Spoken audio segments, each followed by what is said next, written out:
You're both adopted!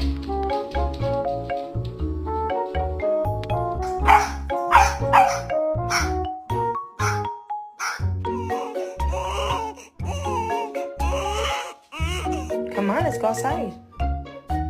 What did you do? Why don't you want to go outside? Say, I love you.